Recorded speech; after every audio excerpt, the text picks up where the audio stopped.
Assalamualaikum warahmatullahi wabarakatuh. Alhamdulillahi rabbil alamin. Nahmaduhu wa nasta'inuhu wa nastaghfiruh wa na'udzu billahi min shururi anfusina wa min sayyiati a'malina. May yahdihillahu fala mudilla lahu wa may yudlil fala hadiya lahu. Asyhadu an la ilaha illallah wa asyhadu anna Muhammadan abduhu wa rasuluh. Allahumma shalli ala nabiyyina Muhammadin wa ala alihi wa ashabihi ajma'in. Qala Allah ta'ala, a'udzu billahi minasyaitonir rajim. Ma asaba min musibatin fa bi idznillah wa may yu'min billahi yahdi qalbah wallahu bikulli shay'in alim. Shadaqallahul azim wa nahnu ala dzalika minasyahidin. Rabbi shrah li sadri wa yassir li amri wahlul 'uqdatam min lisani yafqahu qawli wa ba'du. Yang saya muliakan Bapak Ketua Lazismu Muhammadiyah Lumajang beserta seluruh tim. Yang saya muliakan pengurus, ketua beserta seluruh jajaran pengajian wanita Masjid Al-Huda Jalan Dewi Sartika Lumajang. Yang saya muliakan ketua, pengurus dan seluruh anggota kajian wanita sholihah Jalan Wahid Hasim. Ibu-ibu semua yang hadir pada kesempatan pagi hari ini yang senantiasa semoga dirahmati oleh Allah. Hari ini saya ingin sekedar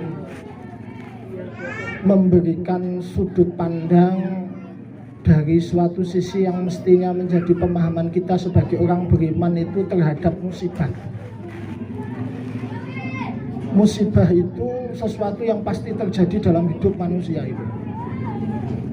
Maka penting bagi setiap orang beriman itu mampu memiliki lensa perspektif yang benar terhadap musibah itu. Karena memang 4 di antara ujian Allah kepada manusia di dunia itu salah satunya adalah musibah. Di dunia ini kita diuji dengan 4 ya Bu ya. Pertama dengan perintah ya, ibu disuruh sholat, disuruh begini oleh Allah, itu ujian. 2 larangan, jadi ibu tidak boleh begini, itu ujian. Yang ketiga, hal menyenangkan. Jadi dikasih naik pangkat, dikasih hidup yang enak, dikasih sehat, itu ujian. Dan yang terakhir, ujian itu berupa hal yang tidak menyenangkan, yang biasa disebut dengan musibah. Bagaimana cara kita menyikapi 4 perkara ini? Masing-masing sudah diajarkan di dalam agama. Menyikapi perintah itu gimana? Ya, harus sami'na wa atokna gitu ya. Menyikapi larangan itu harus dijauhi semaksimal batas kemampuan kita ya. Menyikapi hal yang menyenangkan itu harus dengan syukur ya. Menyikapi musibah ini banyak sekali sudut pandangnya yang harus kita internalisasi, harus kita camkan di dalam jiwa. Hari ini saya akan menyoroti sebagian saja, tidak semua ya. Saya akan mengambilnya dari kisah surat Maryam. Dari kisahnya Ibu Maryam. Pernah dengar Bu namanya Ibu Maryam? Ibu Maryam itu ibunya Nabi Isa. Beliau ini salah satu yang disebut sebagai salah satu wanita terbaik. Afdhalun nisa'i ahlil jannah, kata Nabi itu sebaik-baik wanita yang nanti menjadi penghuni surga itu ada 4. Pertama Khadijah bintu Khuwailid, istri Nabi itu, Khadijah, ibunda Khadijah. Fatimah bintu Muhammad, Fatimah putri Nabi. Kemudian Asiyah bintu Muzahim, istrinya Fir'aun itu. Dan yang keempat adalah Maryam Ibnatul Imran, Maryam anak dari Imran, yang mau kita bahas pada pagi hari ini. Empat ini merupakan tipikal wanita yang menempati posisi tertinggi yang harusnya dicontoh oleh ibu-ibu. Khadijah adalah wanita yang sangat luar biasa di dalam berjihad memperjuangkan agama. Fatimah, wanita yang sangat hebat di dalam berbakti kepada suaminya. Asia, istri Fir'aun, wanita yang sangat hebat di dalam mempertahankan imannya. Dan Maryam adalah wanita yang sangat hebat di dalam bersabar terhadap kepahitan yang datang dalam hidupnya. Hari ini akan saya bahas kisahnya Maryam ini supaya kita bisa belajar. Ada ibu-ibu yang namanya Maryam, wonten sing jenenge Maryam. Bisa jadi dulu mungkin ibu dikasih nama Maryam, orang tua ibu pengen ibu seperti Maryam. Seperti apa Maryam itu? Mari kita simak apa yang disampaikan oleh Allah di dalam Al-Quran. Allah berfirman, "Wadhkur fil kitabi Maryam." Ceritakan di dalam kitab Al-Quran ini tentang kisahnya Maryam. Jadi ini kita memang disuruh nyeritakan kisahnya itu. Karena memang dalam kisah Maryam, sebagaimana juga dalam kisah-kisah yang lain di dalam Al-Quran, itu terkandung pelajaran yang sangat berharga. Laqad kana fi qasasihim ibratun liulil albab. Dalam kisah-kisah Al-Quran itu ada pelajaran bagi orang-orang yang mau berpikir. Maryam ini saya ceritakan dulu sedikit ya Bu. Maryam ini merupakan seseorang yang sangat sholihah. Kalaulah ada nabi perempuan, mungkin Ibunda Maryam ini akan jadi nabi. Kalaulah ada nabi perempuan, beliau ini sholihahnya bukan kaleng-kaleng. Dari turunan-turunannya, nasabnya saja itu memang sudah terpilih dari nasabnya para nabi. Innallaha astafa Adama wa Nuhan wa ala Ibrahim wa ala Imran alal alamin. Kami telah memilih Adam, kami telah memilih Nuh, kami telah memilih keluarga Ibrahim, kami telah memilih keluarga Imran.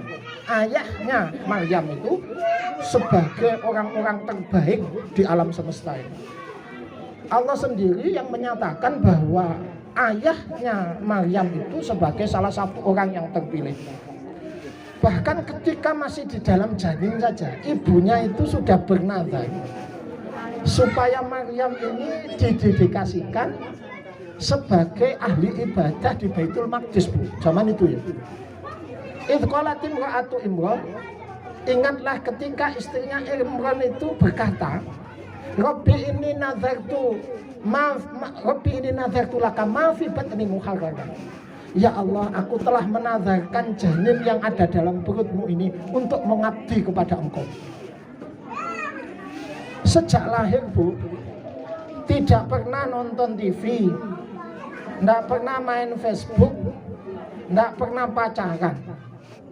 Diasuh oleh Nabi Zakaria, sehari-hari hanya ibadah dan ibadah di Baitul Maqdis.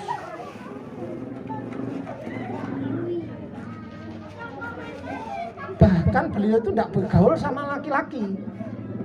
Wattakhadhat min dunihim hijaba. Beliau itu sampai membuat hijab di Baitul Maqdis saja tidak mau berinteraksi sama laki-laki. Lho iku wong wedok solihe kaya apa, Bu? Solihae kaya apa? Wis pol-polan iki wong-wong.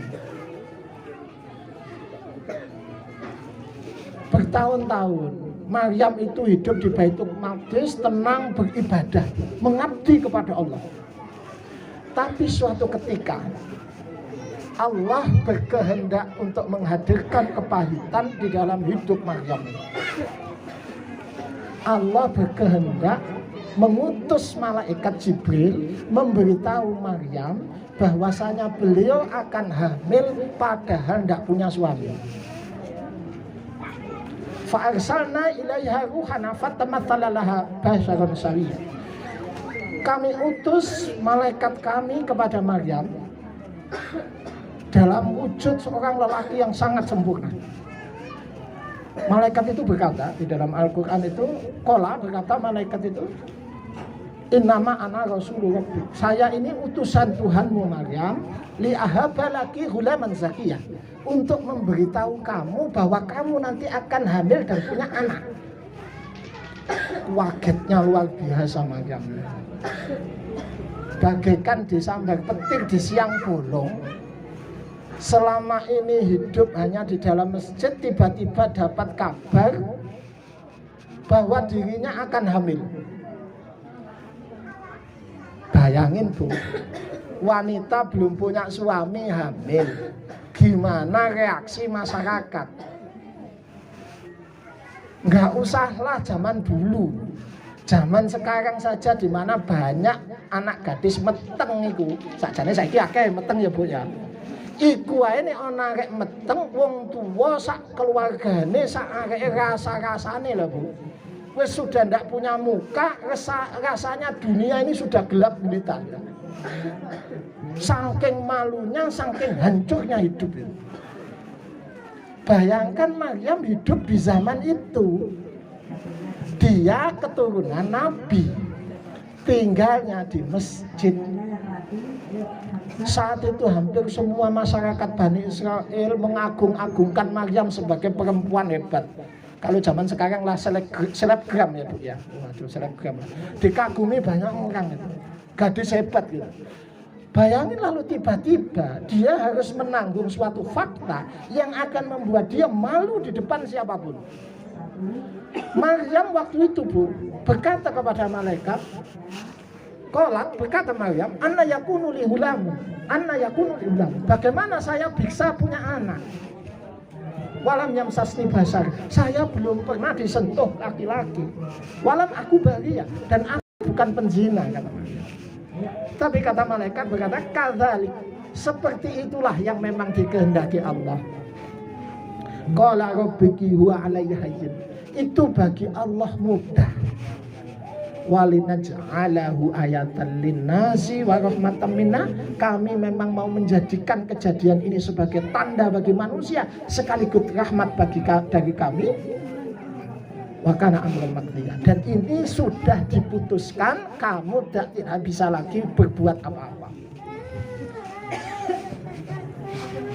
Akhirnya betul Bu, Maryam mengandung.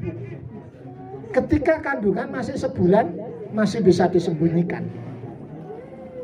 Tapi kandungan makin lama makin membesar Bu. Wetengnya tambah gede, tambah gede, tambah gede. Lama-lama kandungan tidak bisa disembunyikan. Perut sudah terlihat membesar.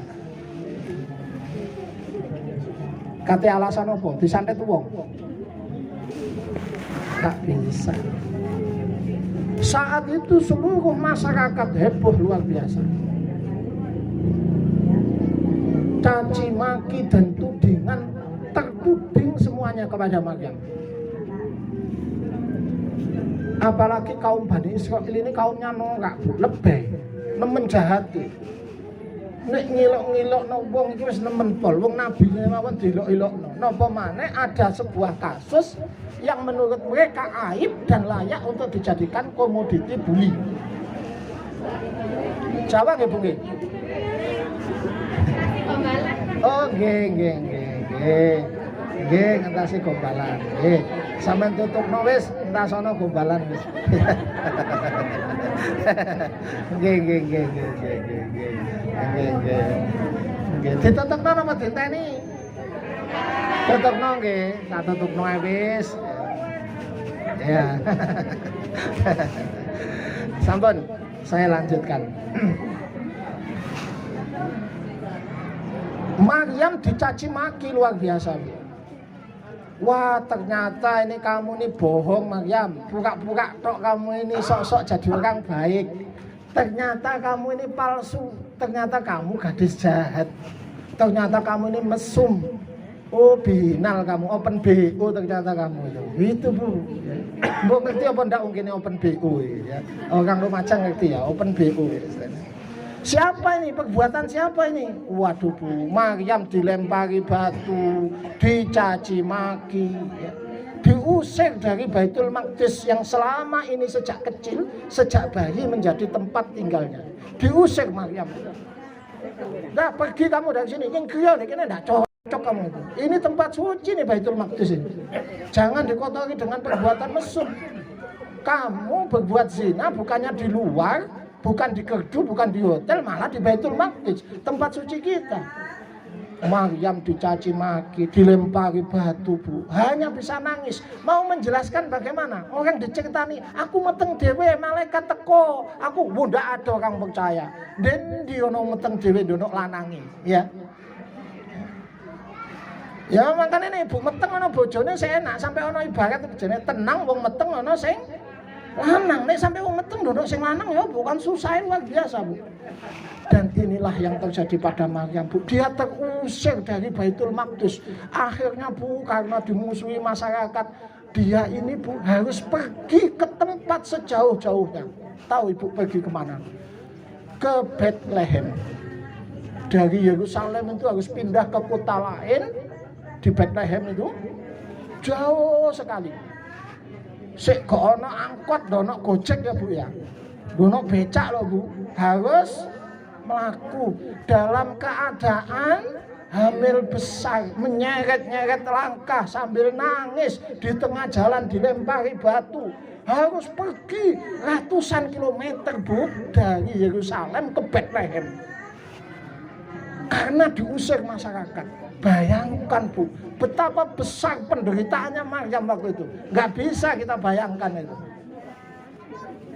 Diceritakan di dalam Al-Quran, fahamalathu, maka Maryam jadi mengandung bayi itu, fantabadat bihi makanan qasiyah, sehingga dia harus terusir dan pergi ke tempat yang sangat jauh. Jauh sekali, Bu. Di kira-kira nyengkre wong ndak ro, dek kono ro, karena kabar beritanya sudah menyebar begitu cepat. Nek ono berita ngono kan biasa cepat nyebar ya, Bu ya. Hah? Ono berita wong meteng ndono bapakne nyebar ya. Ya saya terkena anak sopo, anak seneng wis ya. Biasanya kan begitu itu. Sampailah Bu Maryam itu di sebuah tempat dia kehabisan tenaga. Perut sudah besar. Wis bukaan siji, Bu. Bukan pira, Bu? Bukan siji. Fa'ja'ahul makhot, rasa sakit akibat bukaan siji, bukaan loro itu menyebabkan Maryam tidak mampu lagi melangkahkan kaki. Fa'ja'ahul makhatu ila jid'in nakhlah, membuat dia bersandar ke batang kurma, Bu. Sepi, dan wong senden melas sampai nangis berbesmili, Bu. Qala, berkata Maryam, ya laitani mitu qabla hadza wa kuntu nasyan mansiya. Ya Allah, hanya bisa menangis, Bu, berlinang air mata.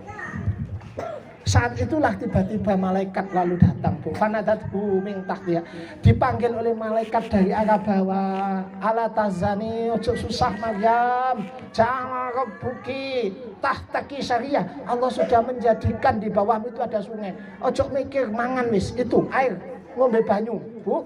Gono aku wah banyu, kok ngombe banyu kali. Wahusi ilaiki bijit innaklah, goyangkan pangkal pohon kurma yang kamu sendiri itu. Tuh sakit alaiki rutoban jania. Pohon kurma itu akan menggugurkan buah-buahnya untuk kamu. Saya tidak memperpanjang kisahnya Maryam karena sangat panjang. Panjang ceritanya. Saya ingin menggarisbawahi dan mengambil ibrahnya supaya ibu belajar dari kejadian ini. Karena Allah mengkisahkan ini bukan sekedar untuk kita baca, supaya kita belajar bagaimana menyikapi hal pahit dalam hidup.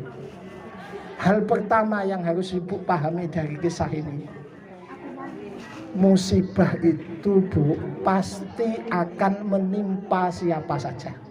Ini, tidak peduli orang baik, tidak peduli orang jelek, tidak peduli orang suka maksiat maupun orang ahli ibadah. Coba perhatikan Maryam, Bu. Maryam bukan ahli maksiat. Maryam ahli ibadah. Gak tahu sir-siran, belas gak tahu, Bu. Bahkan ketika malaikat datang saja, malaikat Jibril datang tadi memberitahu bahwa dirinya akan hamil, dia itu malah ta'awud, Bu. Maryam itu a'udzu birrahmani minka in kunta taqiya. Ya Allah, aku mohon perlindungan padamu. Bu, lihat cowok ganteng. Ini malaikat iki kata Allah fatamatsala laha basyaran sawiya, menyerupakan diri dalam wujud lelaki yang paling saking solehnya seorang perempuan yang mengenakan mahkota malu di kepalanya itu. Sehingga melihat lelaki tampan datang di tempatnya, dia bukan histeris. Kalau cewek sekarang, Bu, lihat artis Korea ganteng, gitu nggih. Lihat tukang gendangnya di kempotnya golong-golong, ganteng kayak tukang ibu-ibu itu di pengajian yo. Pak Usman sama niku tukang gendangnya di kempot itu. Apa Bu? Ganteng pol. Waduh, ibu-ibu. Itu ibu-ibu. Lihat orang ganteng seperti apa, Bu?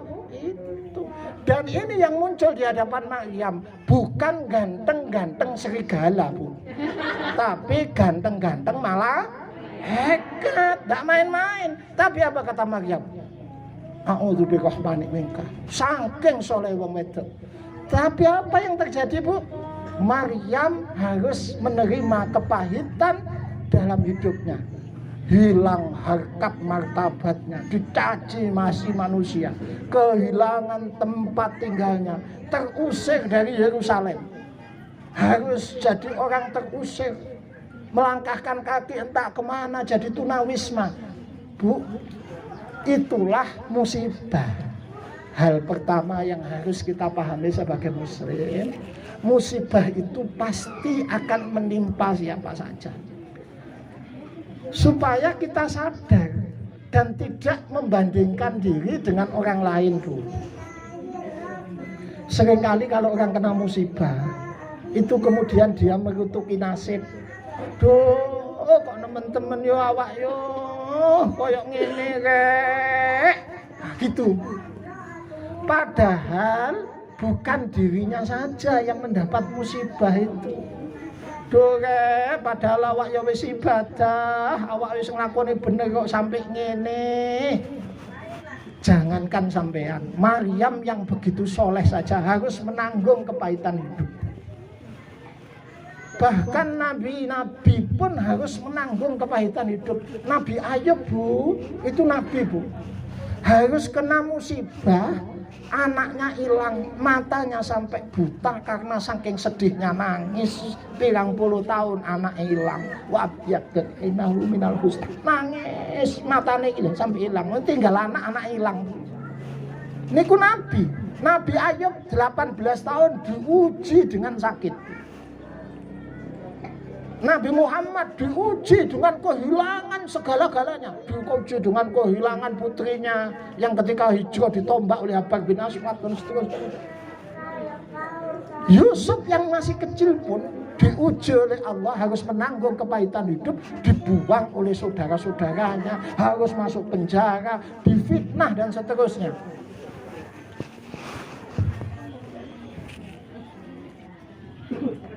Itulah kenapa hal buruk itu disebut musibah. Musibah itu asal katanya, Bu, dari kata asoba. Asoba itu maknanya ngenei. Asoba maknanya ngenei. Kenapa musibah itu diambil dari kata asoba sing maknanya ngenei? Sebab mesti uang mesti kena musibah. Mek bentuke beda-beda. Dadi jenengan sakniki sing kenging musibah diuji Allah dengan musibah ini.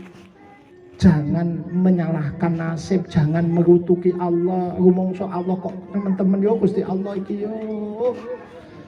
Sesungguhnya setiap orang itu diuji dengan musibah, Bu. Hanya saja bentuknya beda-beda. Ketoke sampean tok ibu-ibu iki sing kudung-kudung ijo, ketoke koyo enak-enak yo. Nek sampean ngono akeh duwike bali ketoke tok, Bu. Padahal musibahe akeh, Bu, padha wae.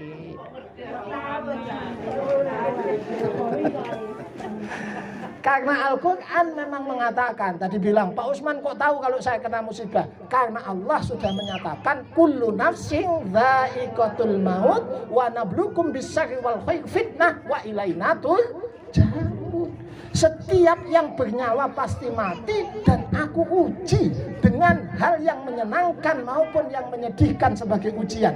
Dan kepadakulah mereka harus kembali untuk mendapat penilaian atas respon terbaiknya terhadap apa yang aku ujikan itu.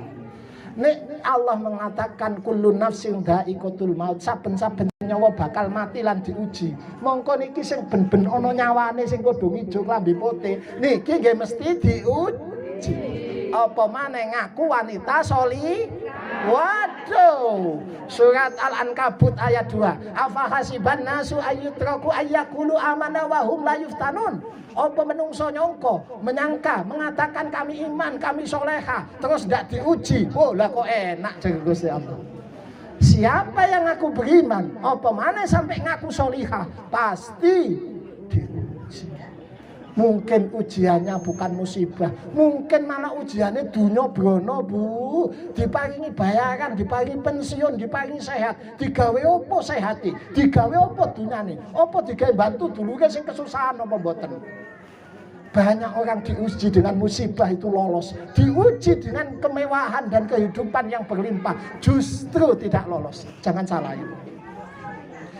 Pertama supaya sampai bisa ridho nerima musibah ini, harus sampai yakini bahwa semua di muka bumi ini selama masih langit ada, langit ini masih ada, kabeh iki ana musibah ning gak padha. Jajal buka berita, ndelok berita. Mungkin di Surabaya sana musibahnya bukan ditimpa erupsi dono gunung, tapi dimutilasi, diracun oleh anaknya. Kamu berita ini diracun be anake.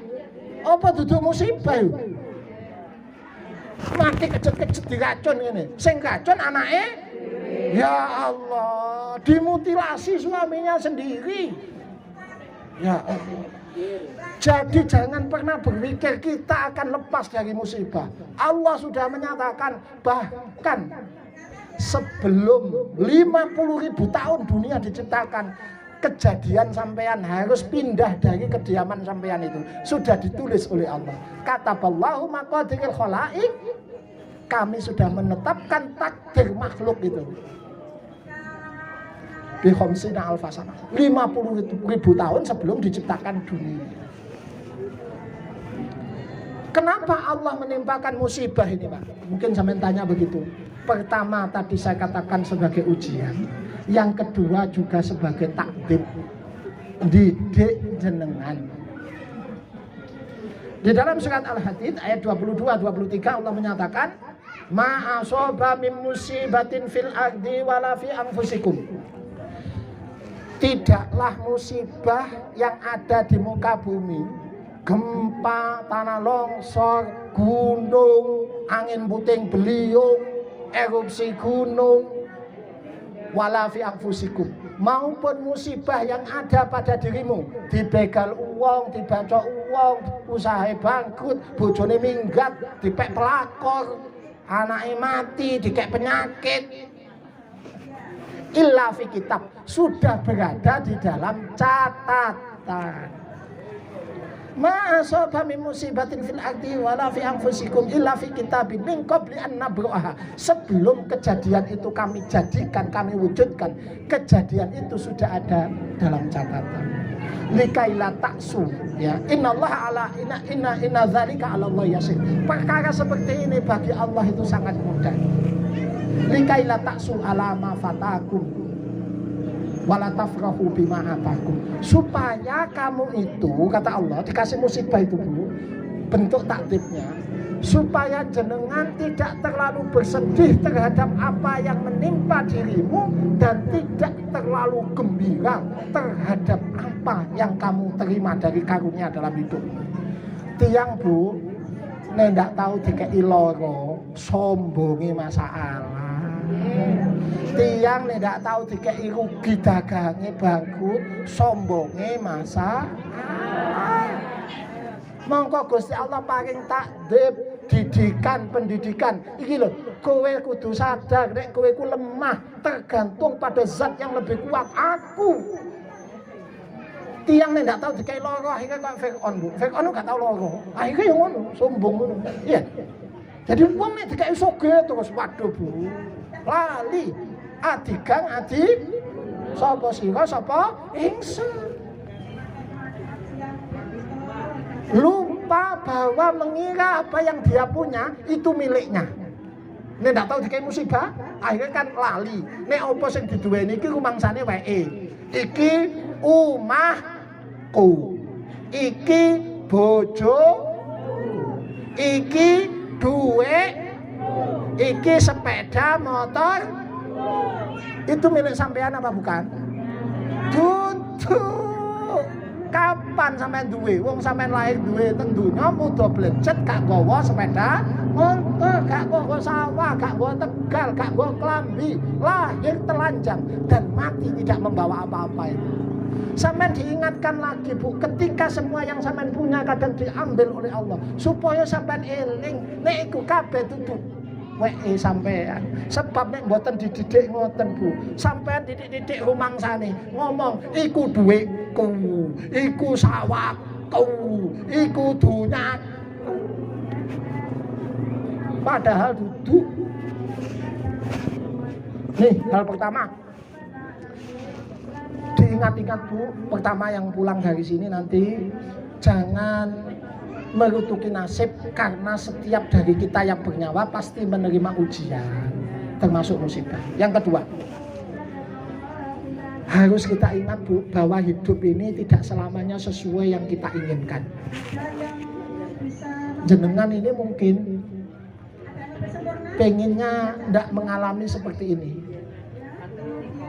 Bagaimanapun tinggal di tanah yang menjadi tanah kelahiran itu sesuatu yang sangat indah. Sampai ada peribahasa, sejauh-jauh bangun terbang pasti pulang ke pelimbahan, kan begitu ya. Siapa ya diri kita yang tidak cinta kepada tanah tempat kita dilahirkan? Bahkan orang yang sudah pergi ke Malaysia masih rindu kampung halaman. Tidak ada dari kita yang kepingin tercerabut dari tempat di mana kita lahir, harus pindah tempat tinggal, harus pindah ke sini. Nggak ada. Mungkin ibu berada di tempat lama, bisa tenang merasa beribadah, membangun harapan, memupuk asa. Anak wis gede-gede, sawah yo ijo, sapine wis gede-gede. Iya toh? Tiba-tiba Allah hadirkan kepahitan hidup seperti ini. Bu, yang harus sampean ingat, hidup itu tidak selamanya memang berjalan sesuai yang kita inginkan. Ini sudah hukum alam. Kata orang Arab itu pepatahnya, tajriyah bima la yastahisufun. Angin itu berhembus tidak selamanya sejalan dengan arah perahu. Jadi sampai nek engkate numpak perahu layar, karepe sampean ngulon, kadang angine iku malah ngiring sampean itu duduk ngulon. Hidup itu seperti itu. Prinsip ini perlu kita hadirkan di dalam hati, karena dalam kenyataannya kita pasti akan berhadapan dengan realitas yang tidak sesuai ekspektasi. Mulai teko sing cilik-cilik Bu, sampean kadang katanya yang majak bane kempos. Sampean kepingin duwe bojo ganteng loman, nemune gak ganteng medhit bisa. Nggih napa nggih? Oh, sampean nandur saka-saka kepingin panen. Tibake dipangan wegeng. Nggih napa nggih?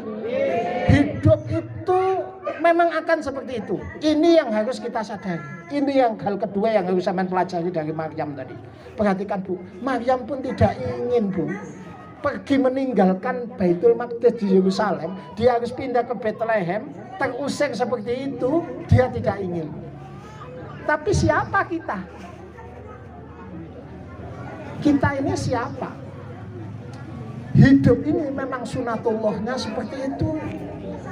Maka Ibu menghadapi musibah-musibah, baik hal besar maupun hal kecil. Hal kedua yang saya sampean ingat, Hamen harus sadar sepenuhnya, nek urip iki sebetulnya tidak selamanya sesuai yang kita inginkan. Ini yang kedua. Saya tidak akan memperpanjang bahasan ini karena ini sudah setengah jam. Sampai jam berapa sih Bu? Bu, sampai jam pinten sih?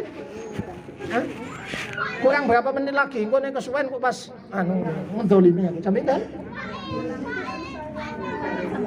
Sampai jam 11 ya Bu. Sabar ya Bu nggih. Mosok ngantuk mboten nggih? Mboten. Mosok ngantuk kayak krungu ceramahku. Kurang setengah jam ya. Sik kari madune Bu. Kari apa Bu? Madune mulai sing penting gawa ilmu. Ya Bu ya.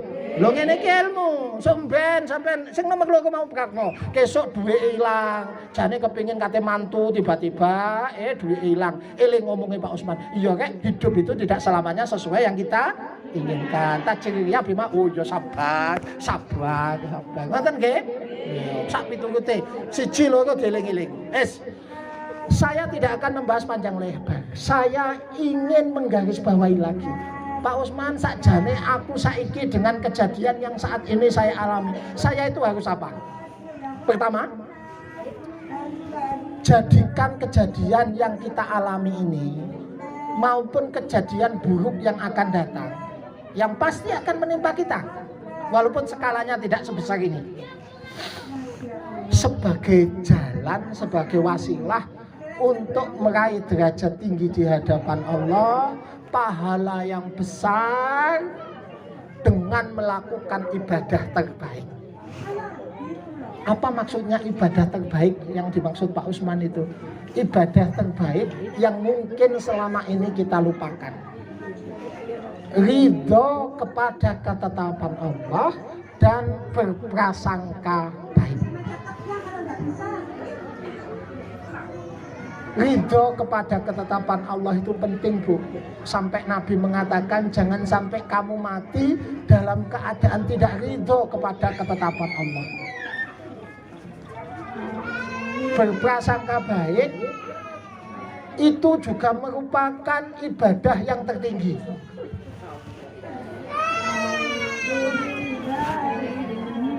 Apa maksudnya saya harus berprasangka baik Pak?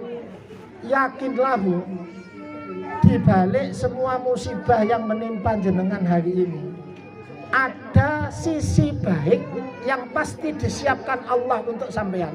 Entah sisi baiknya di mana.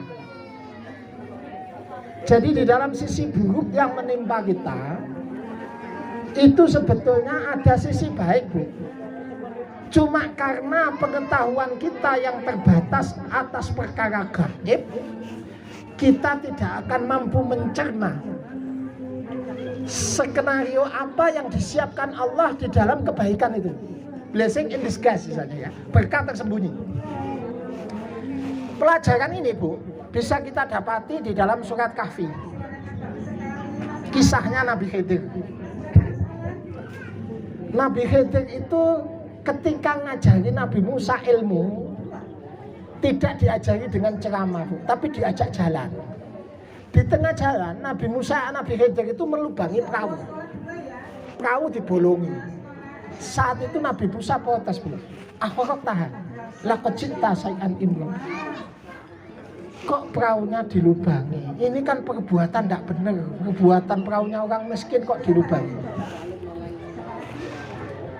Nabi Khidir lalu meneruskan perjalanan lagi. Ketemu anak kecil Bu, dibunuh.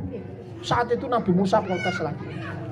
Aku talta nafsan bighairi nafsin. Aku talta nafsan zakiyatan bighairi nafsin. Kenapa kamu bunuh anak kecil tidak bersalah? Laqad ji'ta syai'an nukra. Kamu melakukan perbuatan buruk, katanya. Kejadian-kejadian ini sebetulnya mengajarkan kepada kita Bu, bahwa di balik kejadian buruk sebetulnya tersimpan hal baik. Ini ilmu yang ingin diajarkan Nabi Khidir kepada Nabi Musa dan juga kepada kita. Perahu tadi dilubangi, sebetulnya itu sebab di situ ada raja yang sangat jahat. Yang kalau perahunya tidak dilubangi, perahunya tadi diambil oleh raja. Kenapa anak kecil tadi dibunuh oleh Khidir? Sebab kalau anak ini besar, nanti dia akan menganiaya orang tuanya. Jadi anak durhaka. Dalam hidup itu kita sering diperlakukan seperti itu. Sama Allah, perahu kita dibolongi Bu. anak kita dimatikan, orang tersayang kita diambil. Kita mengira itu keburukan, padahal di balik itu tersimpan kebaikan. Cuma kitanya saja yang tidak paham. Sama seperti kejadian yang menimpa sampean sekarang ini. Mungkin dohirnya di satu sisi nampak buruk, tapi di sisi lain entah apa yang disiapkan Allah hikmah dari kejadian ini. Bisa jadi lewat kejadian ini jenengan setelah kejadian ini makin dekat dengan Allah. Wallahu a'lam. Wingi-wingi lali teng Allah, bingung golek dunya, bingung ngurusi dunya. Setelah kejadian ini, saat sadar bahwa nyawa kita sewaktu-waktu bisa diambil oleh Allah, membuat ibu-ibu bisa sadar dan kemudian mendekat kepada Allah. Bisa jadi Allah karuniakan sebuah rezeki yang tak kalah besar. Apa itu? Pemahaman akan makna hidup. Kalau kemarin ibu mengira bahwa yang kita miliki ini adalah milik kita, setelah kejadian ini ketika harta kita diambil oleh Allah, ibu mendapat pencerahan bahwa kita cuma sekedar tukang nunggu gudang sama juragan. Sewaktu-waktu kita itu bisa diambil lagi apa yang kita titipkan, yang dititipkan oleh juragan.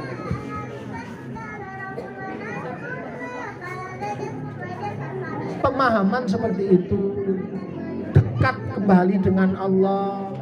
Mungkin salah satunya nanti, mungkin siapa tahu ibu jadi wasilah untuk bisa mengenal pemahaman agama yang sahih melalui interaksi dengan orang-orang di luar desa ibu dan seterusnya. Wallahu alam. Skenario apa sebetulnya yang disiapkan oleh Allah di situ? Yang tadinya tidak kenal orang Lazismu, tidak kenal orang-orang Muhammadiyah, jadi kenal orang.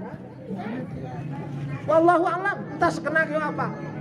Dan hal yang semacam itu juga merupakan rezeki. Rezeki itu bukan cuma harta, tapi juga pemahaman. Buktinya ada doa, Rabbana Rabbi zidni ilma warzuqni fahma. Jadi pemahaman itu juga rezeki. Maka jadikan kejadian buruk ini sebagai jalan untuk meraih pahala yang terbaik dengan berhusnudon kepada Allah. Husnudon itu amal yang dicintai Allah. Husnudon itu prasangka baik. Saya kasih contoh. Kenapa Allah sangat cinta kepada orang yang husnudon sama dirinya? Saya kasih gambaran, analoginya begini. Ibu di satu kampung ini suatu ketika ada kehilangan barang. Semua orang menuduh ibu pelakunya. Lalu ada satu orang di antara warga sini yang berprasangka baik mengatakan jenengan bukan pencurinya, walaupun semua orang ini mengatakan jenenganlah pencurinya. Kira-kira sikap jenengan sama orang itu bagaimana? Pasti sangat cinta luar biasa. Karena di saat seluruh masyarakat, seluruh manusia menuding panjenengan dengan tuduhan buruk, ada satu orang yang justru berprasangka baik sama panjenengan. Sama dengan Allah. Di saat kebanyakan manusia ketika dikasih musibah, dia menganggap Allah kejam, dia menganggap Allah itu telah menimpakan hal buruk. Kok ada manusia menganggap berprasangka baik kepada Allah. Bagaimana cinta Allah sama orang ini? Mencintai, Bu. Mongko jadikan kepahitan hidup, musibah yang menimpa kita sebagai jalan untuk berprasangka baik. Sampai nek sholat paling pol kuatnya 5 menit, nek husnudon yang Allah 24 jam iso, sambil tunggu iso. Ya Allah, kula ridho, ya Allah, kula husnudon kali takdir panjenengan niki mesti mengendaki yang baik. Ya Allah, saya mohon ampun atas kesalahan saya di masa lalu. Saya yakin bahwa di balik kejadian ini Engkau mengendaki rencana yang baik untuk saya. Jadikan ini jalan untuk husnudon kepada Allah. Dan yang terakhir, jangan wis ojo sampai jam 11 ketoke ngantuk iki rupane. Terakhir saja. Bu, masih ingat tadi kejadiannya Maryam? Maryam dalam keadaan lapar, habis semua hartanya, tidak punya bahkan seteguk air, bahkan sekerat makanan untuk dia masukkan ke perut untuk menopang tulang punggungnya. Apa yang terjadi? Allah mengatakan, wa huzzi ilaiki bijid'in nakhlah. Eling mau Bu? Dikengken apa Maryam? Dikengken ngoyak wite tu sakit alaiki rutoban jania. Engko wite kurma iku bakal menggugurkan buah. Apa pelajaran? Saat sampean menghadapi musibah seperti ini, sampean harus tetap survive, harus tetap berusaha. Sampean mungkin mengatakan, Pak, apalah daya saya mau usaha, sudah tidak punya sawah saya sudah habis menjadi hamparan pasir, Pak, sapiku sentek, tabunganku entek. Bu, dalam keadaan yang paling habis sekalipun, jenengan dituntut oleh Allah untuk tetap ikhtiar. Perhatikan Bu, Maryam tadi disuruh goyang wite, kondisi meteng nggih Bu nggih. Kula takon, wong meteng iku kira-kira kuat apa ndak ngoyak wite kurma? Ndak kuat. Sampeyan tahu kok wite kurma? Sak pira gedene? Ojo maneh wong meteng nggih Bu nggih. Kula sing lanang niki lho, ngoyak wite kurma kinten-kinten nggih mboten obah. Lho wite kurma kula lanang tak oyak. Obah napa mboten? Napa malih wong kira-kira obah napa mboten wite kurma? Tapi Allah wa huzzi ilaiki bijid'in nakhlah. Oyaken wite kurma. Tu sakit alaiki rutoban jania. Pesene Allah sakjane teng sampean, Bu, oyaken wite kurma.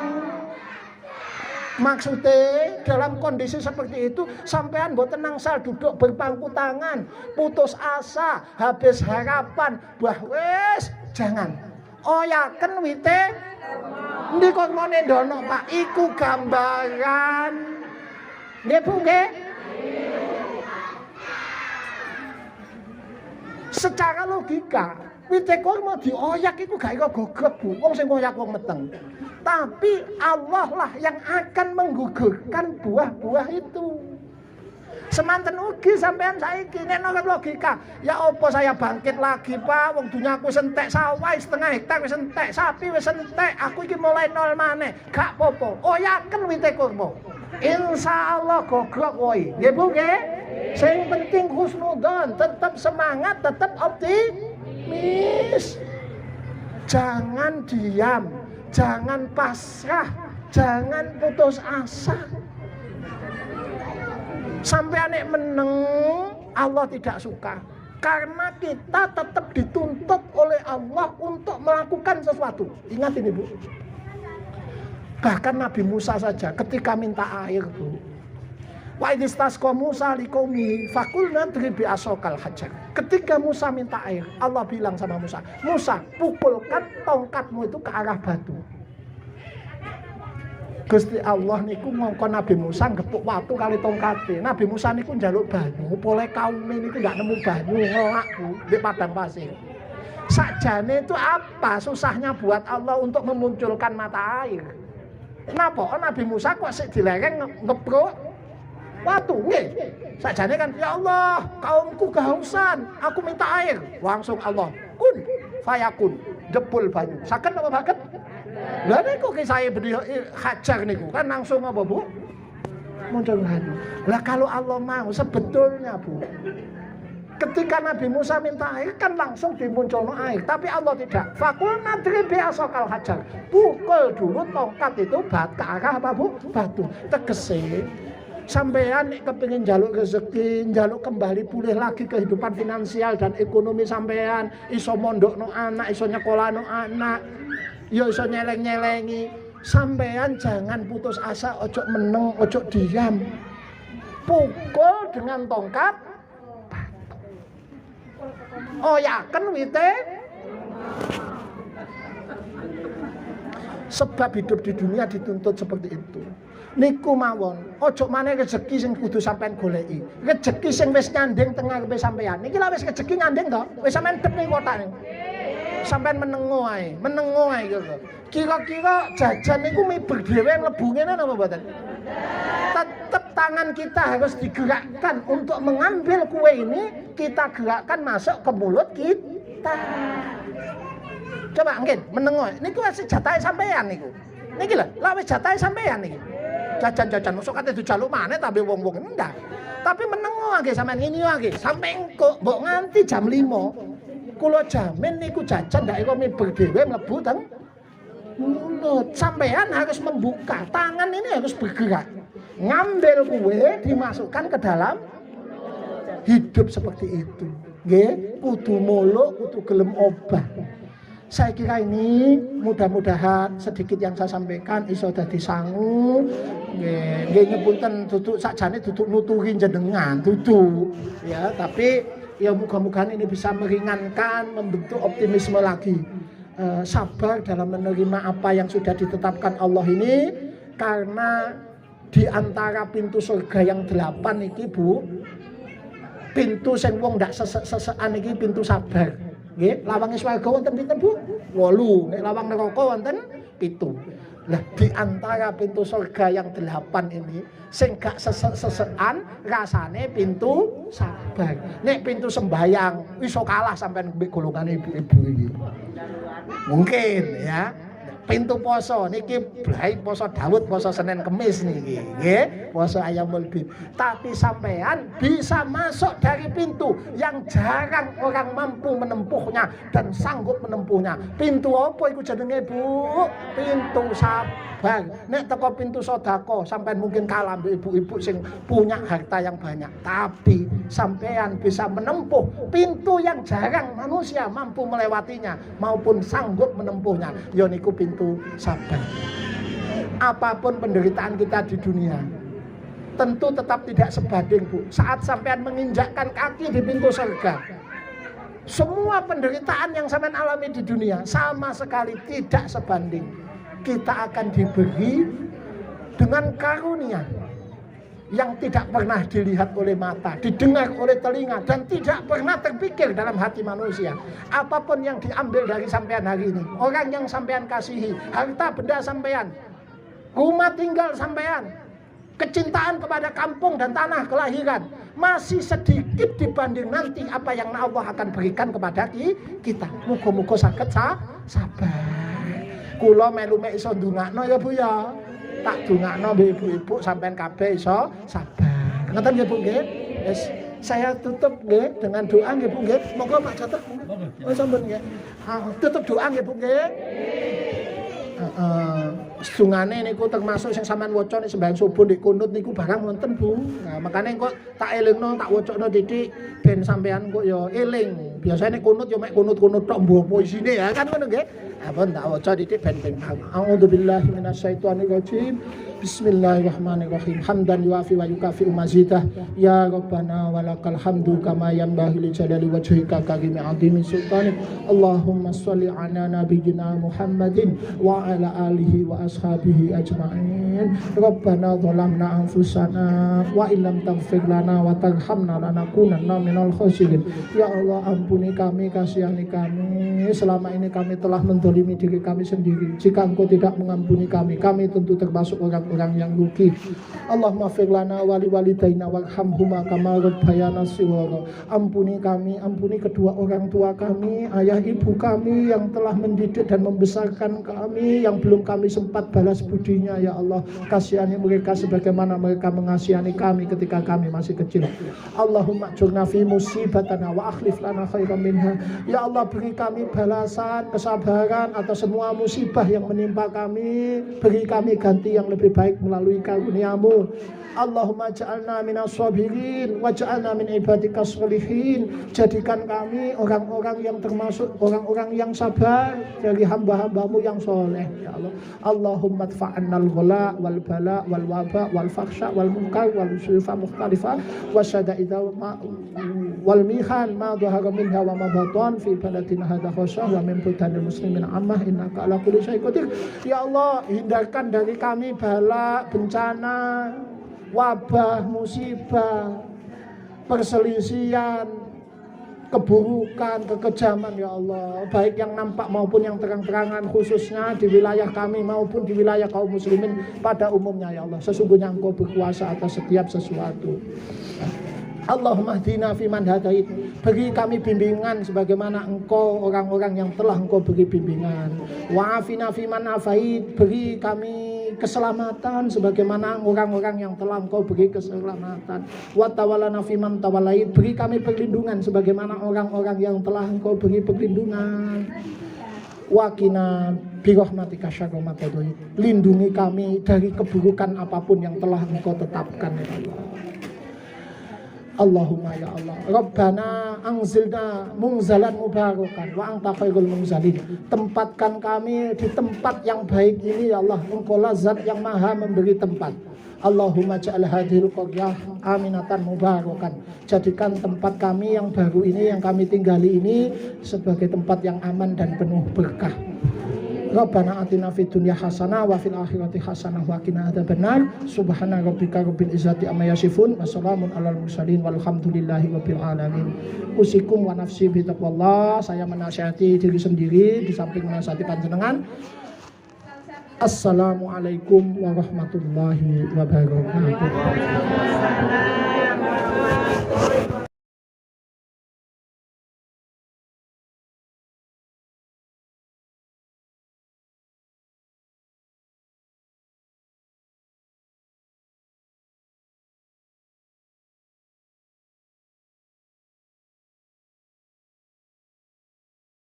Majlismu